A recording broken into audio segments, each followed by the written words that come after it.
stars. Why are you so hard on that Bristol? All right, so, we'll get to that one in a minute. That whole fucking family. I mean, a hurricane in Tampa, are you shitting me? Is that a fucking sign from God?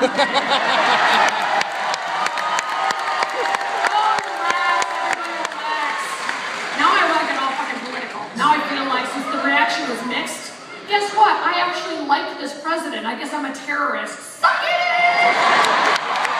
I know. We live in a country where I'm like afraid to say I like the president. You know what I mean? Because it means I'm like a fucking terrorist. And people are so nervous about a black president. I love him. I'd fuck him if I could.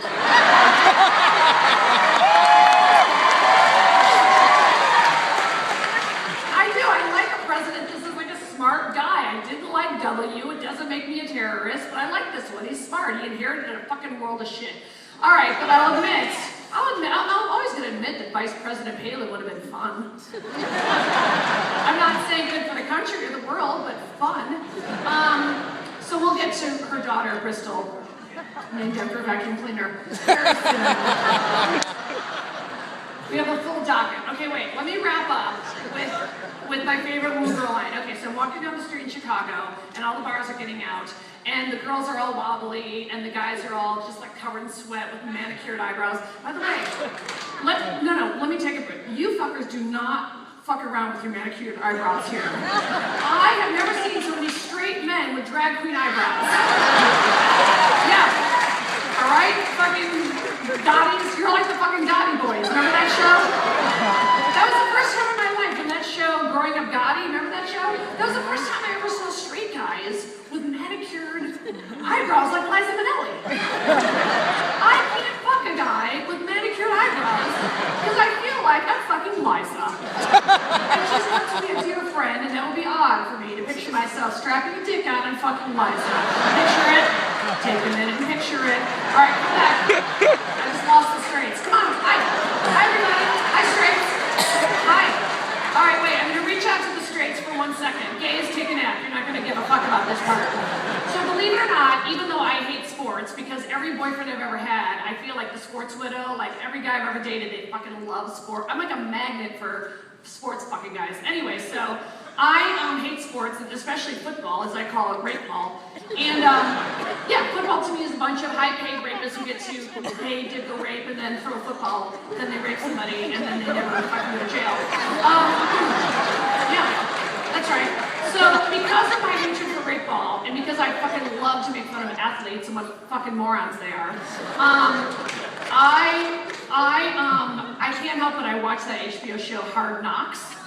I know, me too, and I feel bad that I love it because I hate sports, but, and just because I'm bitter, but this season they have the Miami Dolphins Club, and this is apparently an organization in Miami, Florida, where rapists are paid to swim on the weekends and then play rape ball all week.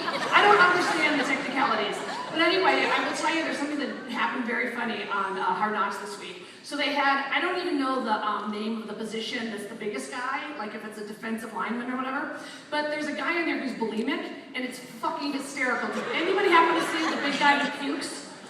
Alright, I'm just telling you, there's a show called Hard Knocks, and it's about football, but it's kind of like the Kardashians, but placed in the football world. And I'm not kidding, I don't mean to promote like such a football show, but 2 weeks ago they had Chad Ochocinco, who's now Chad Johnson, and who tweeted me one time, or twatted, as I lovingly say.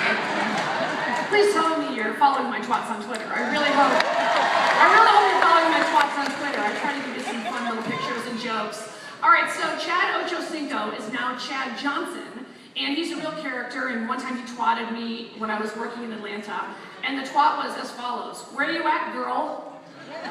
Like, I'm gonna fuck that fucking wife beater. All right, so, oh no, he beat his wife and fucking cut her head in half. So anyway, they caught it on Hard Knocks, like, overnight. So 1 week, he's kind of like the funny, lovable guy, and the next week, he fucking gets fired. Like, that shit gets real. Anyway, then there's another guy on Hard Knocks who weighs 360. And this is the part where, as a woman, it's actually kind of fun. So he's crash dieting now. And so he's 360, they want to get him down to 330. He's like the Kirstie Alley of Hard Knocks. Only not, nearly as insane, or thin. But anyway, so they show him just barfing, and I just think it's really funny that he's basically like barfing, like, you know, Meredith Baxter Birney in a Lifetime movie. Wait a minute. We have to talk about that shit. All right, so this is very odd kind of be even doing a show on a Sunday. I feel bad talking such shit on the Lord's Day. I say that as a fallen Catholic. I have really fallen. I could wake up in China. That's how far I've fallen. My mom hates that. She's so mad I'm not Catholic anymore. God damn it, Kathleen Mary.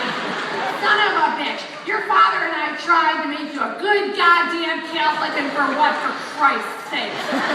Jesus, Mary, and Joseph. Why are you so hard on those nuns? I said, Mom, those dykes tried. Those dykes have been willing for 8 years. I had the uniform, they tried to convert me. God knows those frustrated dykes tried, but it just didn't take. Yeah, I'm gonna make fun of the church. You heard me, I'm at a casino, relax.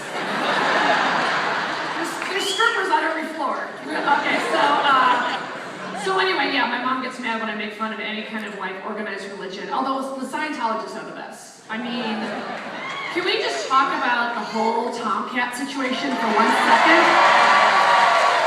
Alright, can we just admit that as a country, we underestimated that little Katie Holmes? Yes.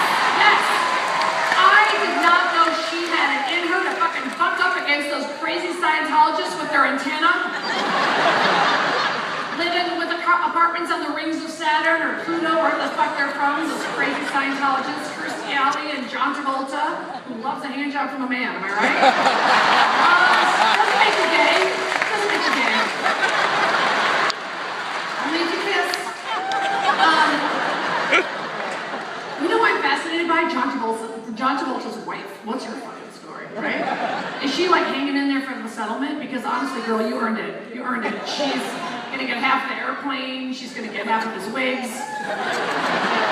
And his toupees. I'm assuming he's got like big drag wigs as well as just a nice safe John Movie toupee. But I love that apparently when John Travolta gets a hand job from a man, and this is completely factual. No, I have no idea. But anyway, well, you know why I cannot be bogged down with facts or figures. I do not have time. I'm too busy being negative. My negativity schedule is round the clock. I do not have time for facts. Just a seed of a rumor and I'm fucking off and running. Isn't it more fun that way? Just a seed of a rumor and just let your imagination go.